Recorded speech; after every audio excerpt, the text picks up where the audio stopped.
আসসালামু আলাইকুম। আশা করি সকলে ভালো আছেন।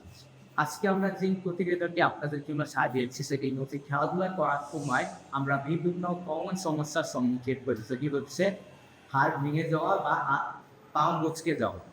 এই ছোটখাটো সমস্যা আমাদের বড় হলে বিভিন্ন স্বপ্নের মধ্যে বাধা আনতে পারে। যেমন অনেকের স্বপ্ন থাকতে পারে বিরাট কোহলি অথবা সাকিব আল হাসানের মতো বড় বড় ক্রিকেটার হওয়ার। কারো বা স্বপ্ন থাকতে পারে লিওনেল মেসি বা রোনালদোর মতো বড় বড় ফুটবলার হওয়া। যদি সেই সমস্যাগুলোকে আমরা গুরুত্ব না দিই তাহলে একসময় সেটা বড় আকার ধারণ করতে পারে। তাই আজকের এই প্রতিবেদনে আমরা প্র্যাকটিক্যাল দেখানোর চেষ্টা করবো কিভাবে হাড় ভেঙে গেলে বা পচকে গেলে আমরা কি করবো। আরে মোহাম্মদ আরিফ হোসেন সিয়াম আপনাদের সঙ্গে আসছি এই স্টেজের পক্ষে।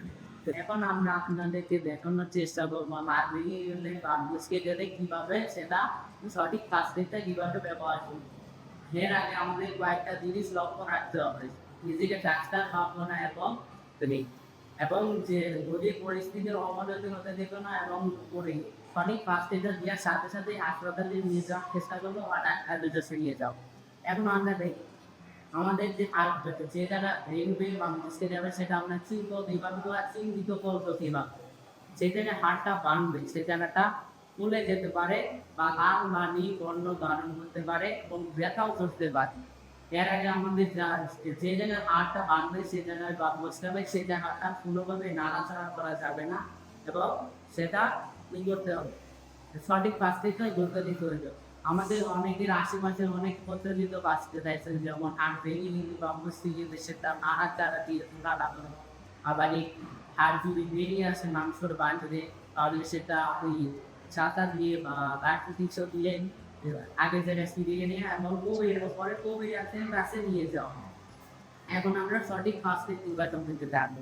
যে জায়গায় বাঁধবে বা মস্তিষ্ক যাবে সেই জায়গায় আমরা রাখানো না এবং পরে স্কিন ব্যান্ডেজটা বেঁচাবো। স্কিন ব্যান্ডেজ আমাদের অনেকেরই বাসায় থাকে না বা হচ্ছে তখনকার না থাকলে তখনটা আমরা পরিষ্কার কাপড় দিয়ে স্কিন ব্যান্ডেজ করতে পারি। এখন আমরা আপনাদেরকে দেখাবো স্কিন ব্যান্ডেজ কীভাবে করতে হয়।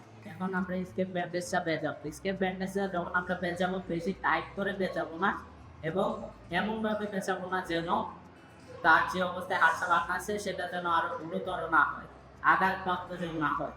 স্কেপ ব্যান্ডেজটা এবং আমরা এত বেশি জোর দিয়ে বেঁচাবো না, আস্তে ধীরে বেঁচাবো, বেশি টাইটও করছে না। আমরা কাপড় দিয়ে বেঁচাইলে একটু আস্তে বেঁচাবো কারণ কাপড়টা রাবারের মতো হয় না। যেহেতু আমরা স্কেপ ব্যান্ডেজটা অনেক রাবারের মতো ছাড়ে কিন্তু কাপড়টা সেটা স্কেপ ব্যান্ডেজের মতো হয় না। এই কাপড় দিয়ে একটু আস্তে ধীরে সতর্কতা অবলম্বন করে তারপরে আমরা করার চেষ্টা করি। যদি স্টেপ ব্যান্ডেজ সবসময় কি করে আকারে লাগবে। আপনারা দেখতে পাচ্ছেন আমাদের পেঁচানো শেষে আমরা এখানে একটা এই পিন নিয়েছি। পিন আপনাদের কাছে পিন না থাকলে রশি বা দড়ি দিয়ে বাঁধতে পারেন, কিন্তু সেটা সতর্কতার সাথে সেটা যেন আর যে জায়গায় বাঁধছে সে জায়গায় আমরা সেটা বেঁচাবো না, আমরা হাড়ের একটু সাইডে বেঁচাবো। এখানে আপনাদের কাছে পিন না থাকলে আপনারা রশিতে বা গিট্টো দিতে পারেন।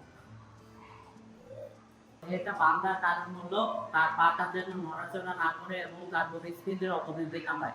এখানে একটা সতর্ক বার্তা হলো যখন আমরা আমাদের অনেকদিনই খেলার সময় পা ভেঙে যায় এবং বসতে গেলে আমরা সরাসরি চারা দিই, কিন্তু আমাদের সেটা করা উচিত নয় কারণ চারা দিলে সেটা আরো অনেক হতে পারে। আমরা সকলেই চেষ্টা করবো সতর্কতার সাথে খেলাধুলা করা এবং সাবধানতা বজায় রাখা। ধন্যবাদ।